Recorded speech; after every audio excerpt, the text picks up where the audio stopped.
அனைவருக்கும் வணக்கம். இன்னைக்கான அரசியல் அப்டேட்டில் நம்ம பார்க்க போகிற ரொம்ப ரொம்ப முக்கியமான ஒரு பயனுள்ள பரபரப்பான தகவல் என்ன அப்படின்னு பார்த்தீங்கன்னா, அமெரிக்க அதிபர் பைடன் ஆட்சி காலம் இந்த மாதத்தோடு முடிவடைதுங்க. இந்த நிலையில் ஆட்சியை விட்டு போகக்கூடிய நேரத்தில் விவகாரமான ஒரு முடிவை பைடன் எடுத்திருக்காரு அப்படின்னு நான் சொல்லணும். இந்த முடிவானது உலக அரசியலையே அதிர வைத்திருக்கு அப்படின்னு கூட சொல்லலாம். அது மட்டும் இல்லாமல் பெரும் பரபரப்பையும் அதிர்ச்சியையும் ஏற்படுத்தி வந்துட்டுருக்கு. பைடனினுடைய இந்த அதிரடியான முடிவுக்கு என்ன காரணம், அவர் எடுத்த அந்த முடிவு என்ன, இப்படி பரபரப்பான அரசியல் தகவலை நீங்கள் தெரிஞ்சுக்க வீடியோவை ஸ்கிப் பண்ணாமல் கடைசி வரைக்கும் பாருங்கள். இந்த பதிவு உங்களுக்கு மிக பயனுள்ள விகிதத்தில் இருக்கும். வீடியோக்குள்ளே போகிறதுக்கு முன்னாடி இது வரைக்கும் நீங்கள் நம்ம சேனலை சப்ஸ்கிரைப் பண்ணலைன்னா உடனே சப்ஸ்கிரைப் பண்ணிக்கோங்க. அப்படியே பக்கத்தில் இருக்கக்கூடிய நோட்டிஃபிகேஷனுக்கான பெல் பட்டனையும் ப்ரெஸ் பண்ணிக்கோங்க. சரி நேயர்களே, வாங்க வீடியோக்குள்ளே போகலாம். அமெரிக்க அதிபர் பைடன் ஆட்சி காலம் இந்த மாதத்தோடு முடியுதுங்க. இப்படிப்பட்ட நிலையில தான் நீண்ட தூர எல்லைகளுக்கு சென்று தாக்கும் ஏவுகணைகளை பயன்படுத்த உக்ரைனுக்கு பைடன் அனுமதி வழங்கியிருக்காங்க. ரஷ்யா மீது தாக்குதல் நடத்த வசதியாக இந்த உத்தரவை பைடன் பிறப்பித்திருக்கார். இத்தனை காலமாக நீண்ட தூர எல்லைகளுக்கு சென்று தாக்கும் ஏவுகணைகளை பயன்படுத்த உக்ரைனுக்கு அனுமதி இல்லாமலேயே இருந்திருக்கு. இதனால் ரஷ்யாவை கடுமையாக தாக்க முடியாமல் உக்ரைன் தவித்து வந்திருக்காங்க. இப்படிப்பட்ட நிலையில தான் உக்ரைன் இனி நீண்ட தூரத்திற்கு செல்லும் ஏவுகணைகளை இனி பயன்படுத்தலாம் அப்படின்னு பைடன் உத்தரவிட்டிருக்காரு. ரஷ்யாவிற்கு இது மிகப்பெரிய சிக்கலாக மாறியிருக்கு அப்படின்னு நான் சொல்லணும்.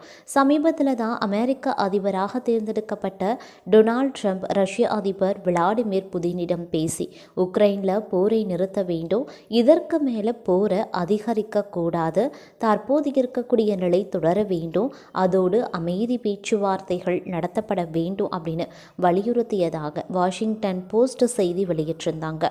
இந்த ஃபோன் கால் சுமார் 15 நிமிடங்கள் நீடித்ததாக கூறப்படுது. இரண்டு தரப்பும் போரை நிறுத்த வேண்டும் அப்படின்னு இவர் மத்தியசம் பேசியிருக்கிறதாகவும் சொல்லப்பட்டது. ட்ரம்ப் மத்தியசம் பேசியதற்கு இடையே தற்போது பைடன் ரஷ்யாவை சீண்டும் விதமாக உக்ரைனுக்கு புதிய பவர் வழங்கியிருக்கார். நீண்ட தூர எல்லைகளுக்கு சென்று தாக்கும் ஏவுகணைகளை பயன்படுத்த உக்ரைனுக்கு பைடன் அனுமதி வழங்கியிருக்காது. ரஷ்யா மீது தாக்குதல் நடத்த வசதியாக இந்த உத்தரவை பைடன் பிறப்பித்திருக்காரு. இது ரஷ்யாவை மேலும் கோபத்திற்கு உள்ளாக்கும் அப்படின்னு எதிர்பார்க்கப்படுது. அமெரிக்கா ரஷ்யா இடையே 1960களில் நடைபெற்ற பனிப்போருக்கு பின்பாக மிக மிக மோசமான மோதல் தற்போது ஏற்பட்டிருக்கு. இதுவரை இல்லாத அளவிற்கு அமெரிக்கா ரஷ்யா இடையிலான உறவில் பெரும் விரிசல் ஏற்பட்டிருக்கு அப்படின்னு நான் சொல்லணும். இதற்கு காரணம் உக்ரைன் நேட்டோ படையில் இணைய விரும்பியது. இதற்கு முயற்சிகளையும் செய்திருக்காங்க. சோவியத் யூனியன் ஒன்றாக இருந்தபோது ரஷ்யாவும் உக்ரைனும் ஒன்றாக இருந்த நாடுகள் ஆகும். அதன் பின் 1991 டிசம்பரில் சோவியத் யூனியன் உடைந்தபோது உக்ரைன் தனியாக பிரிந்திருக்காங்க. இப்படிப்பட்ட நிலையில் உக்ரைன் நேட்டோவில் இணைந்தால் அது ரஷ்யாவிற்கு ஆபத்து. ஏற்கனவே ரஷ்யாவை சுற்றி இருந்த பெரும்பாலான பழைய சோவியத் நாடுகள் அமெரிக்காவின் நேட்டோ படையில் இணைந்திருக்காங்க. இதில் உக்ரைனும் இணைந்தால் அது ரஷ்யாவிற்கு பெரிய சிக்கலாகவே மாறும். பாதுகாப்பு ரீதியாக ரஷ்யாவிற்கு நேட்டோ வைக்கும் செக்காக இது அமைந்துவிடும். இதனால் உக்ரைனை நேட்டோ படையில் சேர விடாமல் தடுக்க ரஷ்யா தீவிர முயற்சி எடுத்து வந்துட்டுருக்காங்க. உக்ரைன் அமெரிக்காவின் முழு நேர கூட்டாளி ஆகும். அதற்கு முன்பு அதை ஆக்கிரமிக்க வேண்டும் அப்படிங்கிற திட்டத்தில் ரஷ்யாவும் இருக்காங்க. ஏன்னா ரஷ்யாவின் பெரும்பாலான எல்லையை உக்ரைன் தான் கவர் செய்து வந்துட்டுருக்கு. இப்படிப்பட்ட உக்ரைன் நேட்டோ படையில் சேர்ந்தா அது ரஷ்யாவிற்கு சிக்கலாகும். அப்படிங்கிறதுனால ரஷ்யா உக்ரைனை தாக்கியும் இருக்கு. போர் நடக்கும் நாடுகள் நேட்டோ படையில் சேர முடியாது. அப்படிங்கிறதுனால உக்ரைன் நேட்டோ படையில் சேர முடியாத சூழலும் தற்போது ஏற்பட்டிருக்கிறது அப்படின்னு நான் சொல்லணும்.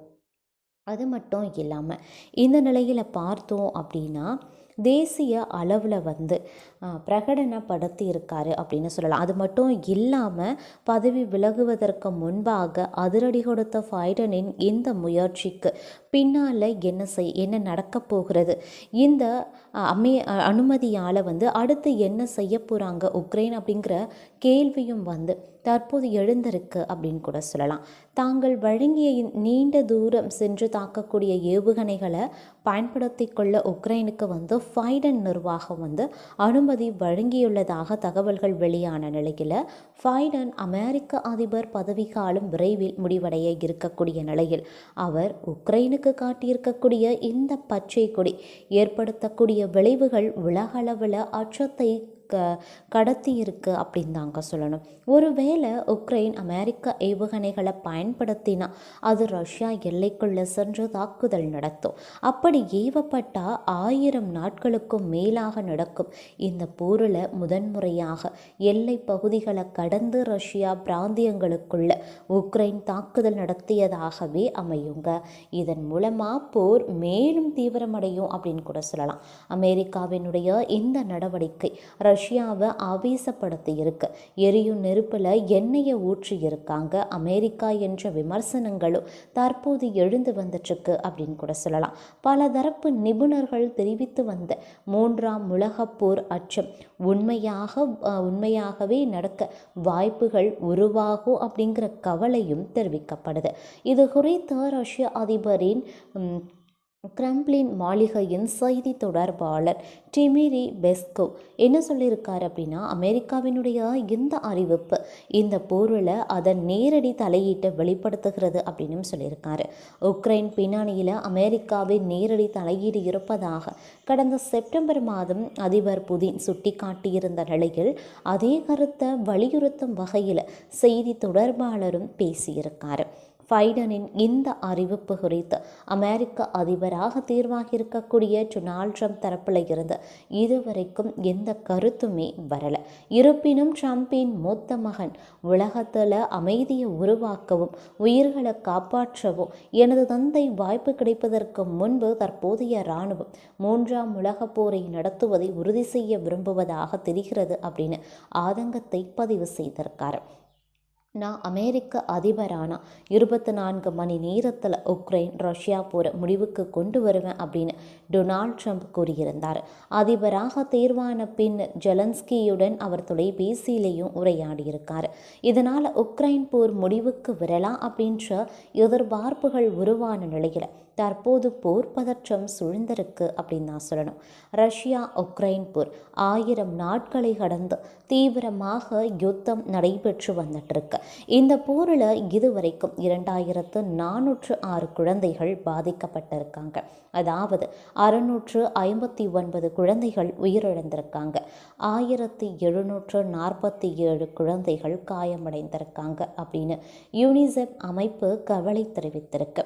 அண்மையில் கூட உக்ரைன் மின் உற்பத்தி நிலையங்கள் மின் பகிர்வு மையங்களை குறிவைத்து ரஷ்ய தாக்குதல் நடத்தியிருக்கு.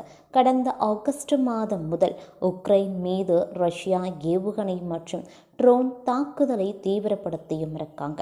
இதில் உக்ரைன் தலைநகர் கீவ் உள்பட பல நகரங்களில் இருக்கக்கூடிய மின் உற்பத்தி மையங்கள் மற்றும் மின் பகிர்வு மையங்கள் பலத்த சேதம் அடைந்திருக்கு. கடுமையான விளைவுகளை ஏற்படுத்தலாம் அப்படின்னு தெரிந்தே அமெரிக்கா உக்ரைனுக்கு இந்த அனுமதியை வழங்க காரணம் அப்படின்னு சொல்கிறாங்க. ரஷ்யாவின் கர்ஸ்க் பிராந்தியத்தில் வடகொரிய துருப்புக்கள் நிலைநிறுத்தப்பட்டிருக்கு. கடந்த ஆகஸ்டில் இந்த பகுதியை உக்ரைன் படைகள் கட்டுப்பாட்டுக்குள்ளே கொண்டு வந்திருக்கு. இந்த நிலையில் உக்ரைனின் கிழக்கு பிராந்தியத்தில் ரஷ்யா படை குவிப்புகளை படிப்படியாக அதிகரித்து வருவதாக சுட்டிக்காட்டி நீண்ட தூரம் சென்று தாக்கும் ஏவுகணைகளை பயன்படுத்த அனுமதி கோரி அமெரிக்கா பிரிட்டனை செலன்ஸ்கி தொடர்ந்து வலியுறுத்தி வந்திருக்கார். இந்த நிலையில் உக்ரைன் ஆக்கிரமித்திருக்கக்கூடிய கர்ஸ்க் பகுதியில் இருந்து ரஷ்ய படைகளை விரட்டியடிக்க மேற்கு நாடுகள் உக்ரைனுக்கு ஆதரவு காட்ட தொடங்கியிருக்கு. அதன் விளைவாகவே அமெரிக்கா இந்த அனுமதியை உக்ரைனுக்கு அளித்திருப்பதாகவும் தெரியுதுங்க. ரஷ்யாவுக்கு 12,000 வடகொரிய வீரர்கள் அனுப்பப்பட்டுள்ளதாகவும் இராணுவ தளவாட உதவிகள் செய்யப்பட்டுள்ளதாகவும் அமெரிக்கா உக்ரைன் தென்கொரியா குற்றம் சாட்டி வருகிறது. இங்கே குறிப்பிடத்தக்க ஒரு விஷயம் அப்படின்னு கூட சொல்லலாம். அது மட்டும் இல்லாமல் உக்ரைனுக்கு புதிய ஏஐ ட்ரோன்களை ஜெர்மனி வழங்கியுள்ளதாகவும் தற்போது ஒரு தகவல் வெளியாகியிருக்குங்க. இந்த தகவல் அதாவது டாரஸ் அப்படின்னு புனைப்பெயர் கொண்ட இந்த ட்ரோன்கள் ரஷ்யாவின் போர் முறைகள் மற்றும் ஜிபிஎஸ்ல இருந்து தப்பிக்கக்கூடியதா. உக்ரைனுக்கு ட்ரோன்கள் வழங்கப்பட்டது ஜெர்மன் பாதுகாப்பு அமைச்சர் உறுதிப்படுத்தியும் இருக்காரு.